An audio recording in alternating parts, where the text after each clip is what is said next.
नमस्कार दोस्तों। आज हम जिस विषय पर बात करेंगे वो ये है कि 40 दिन का क्या विज्ञान है, चालीसे का क्या विज्ञान है। 40 दिन ही करने के लिए क्यों कहते हैं हर काम। हर धर्म में 40 दिन का बहुत महत्व है। 40 दिन रोजा रखा जाता है। 40 दिन हम अपनी कोई मन्नत पूरी करने के लिए मंदिर गुरुद्वारे जाते हैं। जब बच्चा पैदा होता है तो पहले जो दादी नानी मैंने देखा वो भी 40 दिन की बहुत परहेज बताती थी। 40 दिन का क्या विज्ञान है, आज हम उस 40 दिन के विज्ञान को समझेंगे। 40 दिन ध्यान करने के पीछे लगातार क्या विज्ञान है।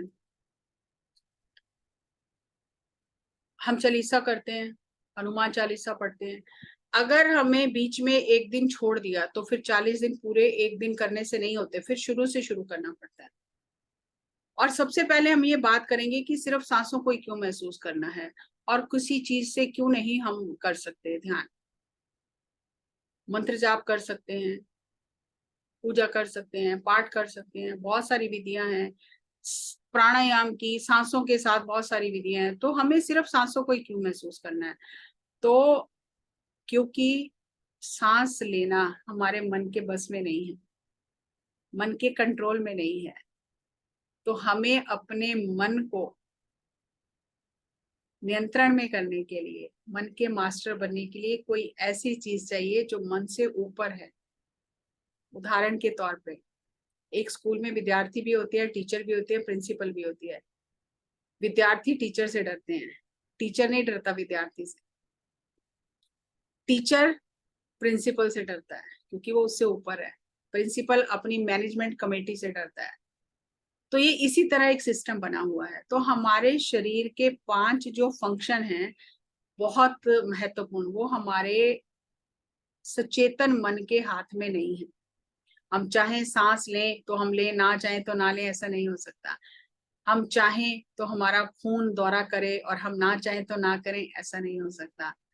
हम चाहे तो हमारा भोजन पचे और पूरे शरीर को मिले, हम ना चाहें तो ना पचे, ऐसा भी नहीं हो सकता। तो ये 5 जो हमारे शरीर की प्रक्रियाएं हैं, रेस्पिरेटरी सिस्टम, सांस जो चलती है, एक्सक्रीटरी सिस्टम जो हमारे शरीर से कचरा बाहर जाता है, वेस्टेज बाहर जाता है, सर्कुलेटरी सिस्टम जो हमारा ब्लड सर्कुलेट करता है, रिप्रोडक्टिव सिस्टम जो हमारा प्रजनन तंत्र है, डाइजेस्टिव सिस्टम जो हमारा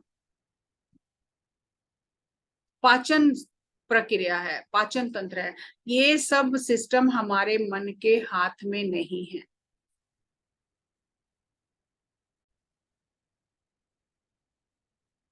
ये पांचों सिस्टम हमारे मन के हाथ में नहीं है। सांस कहाँ से आती है, कहाँ जाती है, कुछ पता नहीं है। तो जब अगर हम डाइजेस्टिव सिस्टम पे, सर्कुलेटरी सिस्टम पे, रिप्रोडक्टिव सिस्टम पे या एक्सक्रीटरी सिस्टम पे अगर ध्यान लगाना चाहे तो नहीं लगा सकते। सबसे सुगम है सांसों पर ध्यान देना। तो जब हम सांसों पर ध्यान देते हैं तो सब चीजें अपने आप घटित होने लग जाती हैं। और ध्यान विज्ञान को हमने पहले बहुत बार इसके वीडियो बनाए हैं। 1 घंटा अगर आपने सही ध्यान कर लिया तो आपको ये 1 घंटे का ध्यान 6 घंटे की नींद से ज्यादा ऊर्जा देता है। तो ध्यान करने से आपकी भूख कम हो जाती है और आपकी नींद कम हो जाती है, और इस बचे हुए समय में आप जितना चाहें उतना काम कर सकते हैं, कोई थकान नहीं होती है। अब हम 40 दिन के विज्ञान को समझते हैं कि 40 दिन के पीछे का विज्ञान क्या है। आप देखते हो जो लोग डैम बनाते हैं नदी पर, तो क्या करते हैं बिजली पैदा करने के लिए कि पहले पानी को रोक दिया जाता है दोनों तरफ से, क्योंकि चलते पानी के ऊपर तो डैम बन नहीं सकता। तो पानी को रोक दिया जाता है, और पानी को रोकने के बाद वो जो पानी का प्रवाह रुक गया है, अब उसके ऊपर कुछ काम किया जा सकता है। चलते प्रवाह के ऊपर काम नहीं किया जा सकता। लेकिन जब वो डैम बन जाता है फिर पानी छोड़ दिया जाता है, फिर नीचे से पानी जाता रहता है। इसी तरह से ये 40 दिन का विज्ञान है। अगर आपने स्वयं को जानना है, अपने ऊपर काम करना है, तो 40 दिन आपको निरंतर ये काम करना है, ध्यान करना है। और उसकी शर्त क्या है, क्यों हमें असर नहीं होता, क्योंकि हम परहेज नहीं करते।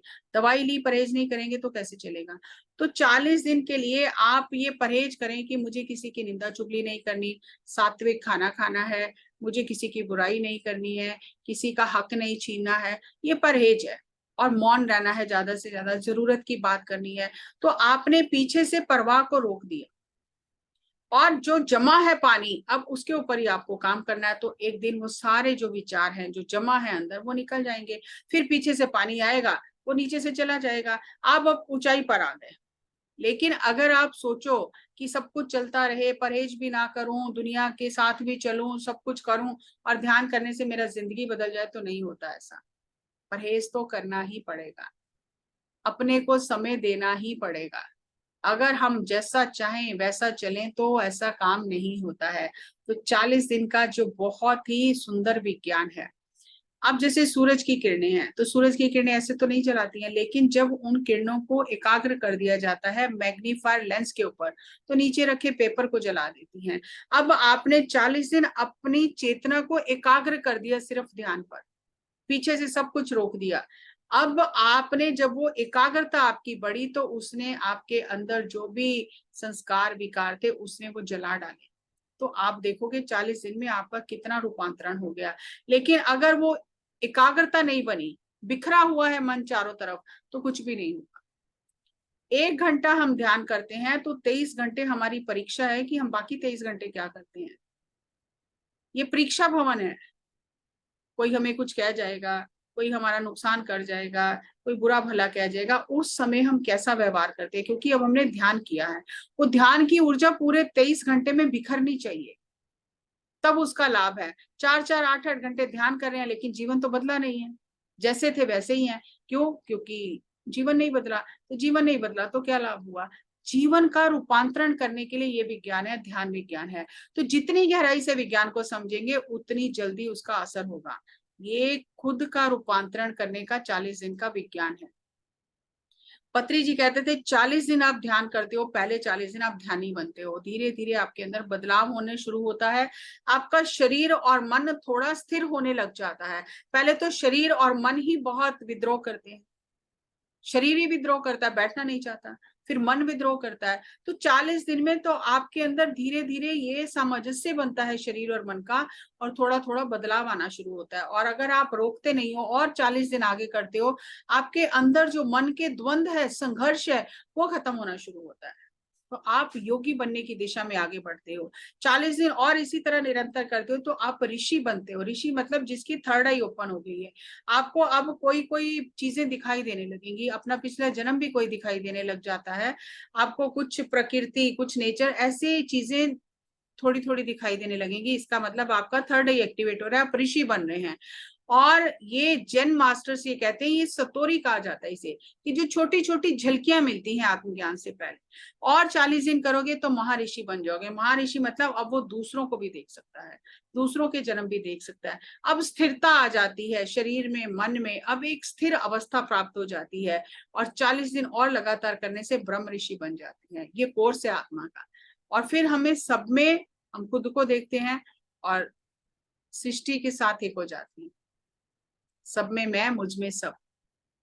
ये विज्ञान है 40 दिन का। अब इसको हम समझते हैं, ये विज्ञान भोजन से कैसे जुड़ा हुआ है।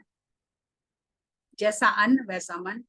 तो 40 दिन का क्या विज्ञान है? अगर मैं आपसे पूछूं कि हमने आज जो खाना खाया उसे पचने में कितना टाइम लगता है, तो आप कहोगे 2-2.5 घंटे में, 3 घंटे में पच जाता है। नहीं, वो 2-2.5-3 घंटे में सिर्फ पेट से नीचे उतरता है। वो खाना 40 दिन हमारे शरीर में काम करता रहता है। तो बहुत हैरानी की बात है। तो पहले तो जो खाना हमने खाया है, हमारे शरीर में ऐसे रसायन पेट में उत्पन्न होते हैं कि उस खाने के तोड़ के उसको, उसका रस बनाते हैं। फिर वो खाना छनता है, फिल्टर होता है, वो रस जो है अलग हो जाता है और फोक अलग हो जाता है, और वो हमारे शरीर से फोक बाहर आ जाता है। फिर वो जो महीन रस है उससे हमारा खून बनता है, उससे और नीचे फिल्टर होके जाता है, हमारी मांसपेशियां बनती हैं, और महीन होता है, फिल्टर होता है, हड्डियां बनती हैं, और महीन होता है, मज्जा मांस बनता है, बोन मैरो बनता है, हमारे वीर्य स्पर्म बनते हैं। फिर और महीन होता है तो हमारी स्किन बनती है, और सबसे महीन ऊर्जा का जो खाने का भाग है उससे हमारा आभा मंडल बनता है। तो इस पूरी प्रक्रिया में 40 दिन लगते हैं। इसीलिए 40 दिन का चालीसे का इतना महत्व है। तो इस पूरी प्रक्रिया में 40 दिन लगते हैं। अगर किसी को स्किन की प्रॉब्लम है, त्वचा की प्रॉब्लम है, तो उससे ठीक होने में ज्यादा टाइम लगता है, क्योंकि वो बहुत नीचे शरीर में बहुत गहरे में चला गया है। और अगर खून में कोई दिक्कत है तो वो ऊपर है तो वो जल्दी ठीक हो जाती है, हड्डियों में कोई दिक्कत है, मांसपेशियों में, वो जल्दी ठीक हो जाती है। लेकिन जैसे जैसे नीचे चीजें जाती हैं तो उन्हें ठीक होने के लिए समय चाहिए। आप किसी त्वचा विशेषज्ञ के पास जाओगे तो वो कहेगा 6 महीने दवाई खानी पड़ेगी, क्योंकि बहुत महीन हो गया है। और अगर हमें भोजन से ठीक करना है अपने शरीर को तो ये 40 दिन का साइकिल है, तो उतना समय लगेगा। और हमारे जो सूक्ष्म ऊर्जा है खाने की वो हमारे आभा मंडल में जाती है। अगर हम राजसिक खाना खाते हैं, तामसिक खाना खाते हैं, तो आप खुद ही सोचो हमारी ऊर्जा कैसी हो, तो ध्यान में मन कैसे लगेगा। अगर हमें ध्यान में आगे बढ़ना है तो सात्विक खाना खाना है, जो संतों ने हमें परहेज बताया है वो करना ही है। अगर हम भोजन से खुद को ठीक करते हैं, मान लो वेट कम करना है, तो हम कहते हैं कि डाइट प्लान चाहिए, हमें डाइट चेंज करनी है, तो कितना समय लगेगा। लेकिन अगर सांसों से खुद को ठीक करना है तो कितना समय लगेगा, 6 सेकेंड। भोजन 40 दिन शरीर में काम करता है, चक्र उसका पूरा होता है, नए सेल बनते हैं, पुराने शरीर से बाहर जाते हैं। लेकिन सांसों को शरीर का पूरा चक्कर लगाने में 6 सेकेंड लगते हैं। शरीर के अंदर जाती हैं, ऊपर के भाग से नीचे उतरती हैं, पूरे शरीर का चक्कर लगा के नाभि में स्थित होती हैं, फिर नाभि से बाहर आ जाती हैं। पूरा शरीर के जितने भी टॉक्सिन्स हैं वो बाहर जाने वाला श्वास अपना लेके ब्रह्मांड में विलीन कर देता है। विज्ञान ये कहता है 70% शरीर से दूषित पदार्थ बाहर जाने वाली सांसों से निकलते हैं, और 30% जो शरीर से बाहर निकलते हैं हमें सिर्फ वो दिखाई देते हैं। और सांसें इतनी महीन है प्राण ऊर्जा कि बाल से भी जो महीन नसें हैं, जहां पानी भी अंदर नहीं जा सकता, वहां प्राण ऊर्जा चली जाती है। तो अगर हमें अपने आप को तंदुरुस्त करना है, रोग मुक्त करना है, जो कोई रोग है, तो हमें प्राण ऊर्जा को बढ़ाना होगा, सांसों के साथ एक होना होगा। तो बिना दवाई के हम रोग मुक्त हो सकते हैं। क्योंकि ये जो सांसों का विज्ञान है, अगर हम सांस पूरी लें और पूरी सांस हमारे शरीर में घूमे तो हमारे शरीर के कण कण को ऊर्जा मिलेगी और उसमें जो दूषित पदार्थ हैं वो बाहर निकल जाएंगे। लेकिन अगर हमारी सांसें ही पूरी नहीं है, सांसें पूरी क्यों नहीं चलती हैं, बच्चा पूरी सांस लेता है, बड़ा जितने हम बड़े होते जाते हैं, जितना विचारों में तनाव में उलझते हैं, सांसें उथली उथली हो जाती हैं, क्योंकि विचारों ने जगह घेर ली है। सांसों के जो पाइप है, ब्रेथ पाइप है जो, उसे विचारों ने ब्लॉक कर लिया है, तो पूरी सांस नहीं चलती। कईयों जब हम ध्यान करने लगते हैं तो कईयों को नाक पे सांस महसूस होती है, कईयों को छाती में महसूस होती है, कईयों को उससे नीचे महसूस ही नहीं होती है, क्योंकि पूरा कचरा भर दिया है उस वहां पर विचारों का। तो जैसे जैसे विचार जाएंगे ये रास्ता साफ होगा, तब सांसें महसूस होनी शुरू होगी। तो मैं अगर अपनी बात करूं तो मुझे सांसें महसूस करने में 6 महीने का समय लगा था। इतना ज्यादा डिप्रेशन, विचार, इतनी सारी चीजें थी, सांसें महसूस ही नहीं होती थी। सांस तो ले रही हूँ, जिंदा तो हूँ, पर महसूस क्यों नहीं होती है। नहीं होती है। जब आपका बहुत विचारों से भरे हुए हो, नकारात्मक विचारों से भरे हुए हो, तो सांसें महसूस नहीं होती हैं। और सांस ही अगर पूरी नहीं ले पा रहे, पूरी छोड़ नहीं पा रहे, तो दूषित पदार्थ तो अंदर ही रहेंगे, तो वो बीमार करेंगे। तो इसीलिए हमें सांसों के साथ एक होना है। और सांसों के साथ जब हम एक हो जाएंगे तो अपने आप शरीर से दूषित पदार्थ बाहर निकलेंगे और हम रोग मुक्त हो जाएंगे। हम खाने के लिए जिंदा नहीं है। ये जो आप पिक्चर देख रहे हो, जैस्मो हीन है, ऑस्ट्रेलिया की मास्टर हैं। ये पिछले 20 साल से ज्यादा समय से प्राण ऊर्जा पर रह रही है, कुछ नहीं खाती हैं, कुछ नहीं पीती हैं, और ये कोई कहानी नहीं है। मैं 4 दिन इनके साथ बैंगलोर वैली में रह के इनको अच्छी तरह से मिलके देख के आई हूँ। और इन्होंने 11,000 से ज्यादा लोगों को ये ट्रेनिंग दी है कि सांसों पर कैसे रहना है। और ये नहीं है कि कमजोर हैं और बैठी हुई है घर में, नहीं। एम्बेसी ऑफ पीस नाम से इनकी संस्था है जिसकी ये संस्थापक हैं, और घूम घूम के पूरी दुनिया में ये वर्कशॉप्स लेती हैं। इन्होंने बुक्स लिखी हैं, food for God, living on प्राणा, और वो सिखाती हैं कि कैसे प्राणों पे रहना है। और जब आप इनकी जीवनी देखोगे तो 2 साल की उम्र में इन्होंने भारत में आके किसी योगी से ये कला सीखी थी, और अभ्यास करते करते करते करते उसमें निपुण हो गई और प्राणों पे रहना शुरू किया। और वैज्ञानिकों ने बहुत खोज की, इन्हें कमरे में भी बंद रखा कि कहीं ये छुप के ना खाती हो, इनको कितना समय इनके निरीक्षण में रखा, और फिर देखा इनको कोई किसी किस्म की तकलीफ नहीं है। तो वो कहती है कि ब्रह्मांड में सब कुछ है। जब हम सांसों के साथ प्राण ऊर्जा लेते हैं तो अपने आप शरीर को जो चाहिए वो प्राण ऊर्जा से मिल जाता है, तो खाने की जरूरत ही नहीं है। तो हमें ऐसा लगता है कि पशुओं की तरह खाते रहेंगे तभी हम जिंदा रहेंगे, खाएंगे नहीं तो जिंदा कैसे रहेंगे। तो ये एक उदाहरण है, एक उदाहरण नहीं है, ऐसे इन्होंने कितने 11,000 से ज्यादा लोगों को इस चीज का प्रशिक्षण दिया है। हम सिर्फ खाने के लिए जिंदा नहीं है।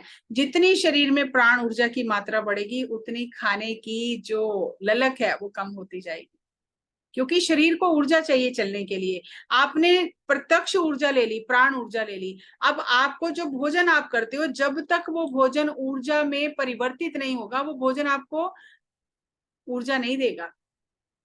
इसीलिए बीमार को भोजन देना बंद कर दिया जाता है। अगर केवल हमें भोजन से ऊर्जा मिल रही है तो फिर तो बीमार को ज्यादा खाना खिलाना चाहिए, लेकिन डॉक्टर कहता है ये खाना पचा ही नहीं सकता, इसको तो फूड पॉइजनिंग हो गई है, इसको तो कुछ भी नहीं देना है, लिक्विड भी नहीं देना है। अगर हम खाने से जिंदा हैं, अगर पानी से जिंदा हैं, सिर्फ अगर सिर्फ ऑक्सीजन से जिंदा हैं, तो हॉस्पिटल में इतने लोगों को ऑक्सीजन सिलेंडर लगे हैं, दौड़ना चाहिए फिर? नहीं, सांसों से मिलने वाली प्राण ऊर्जा से हम जिंदा हैं। वो है असली हमारे राज जिंदगी का। तो जब प्राण ऊर्जा के साथ एक हो जाएंगे तो ऐसे ऐसे अद्भुत चमत्कार होने लग जाएंगे जीवन में कि आप स्वयं हैरान हो जाओ। 40 दिन का ये प्रयोग करिए खुद के साथ, और ये मैंने करके देखा है इसलिए मैं आपको बता रही हूँ। ये कोई ऐसी थोथी बातें नहीं है, विज्ञान है। प्रयोग करिए अपने आप पे, फिर आप देखो कैसे जिंदगी में पल पल चमत्कार घटते हैं। हम यहाँ रोने धोने नहीं आए हैं, हम यहाँ पर पिकनिक मनाने आए हैं धरती पर, लेकिन हमें वो विधि नहीं पता कैसे करना है। तो इसीलिए पत्री जी ने हमें हर चीज सिखाई, और मैं ये चाहती हूँ कि जो मैंने उनसे सीखा मैं आप सब तक पहुंचाऊं। सबका बहुत बहुत धन्यवाद, नमस्कार। चैनल देखते रहें और इस विज्ञान को अपने मित्रों के साथ, दोस्तों के साथ शेयर करें ताकि उन्हें भी लाभ। और कोई आपके प्रश्न है तो कमेंट बॉक्स में जरूर लिखें, मैं जितनी मुझे समझ है मैं उन्हें जरूर लूंगी। Thank you, thank you, thank you.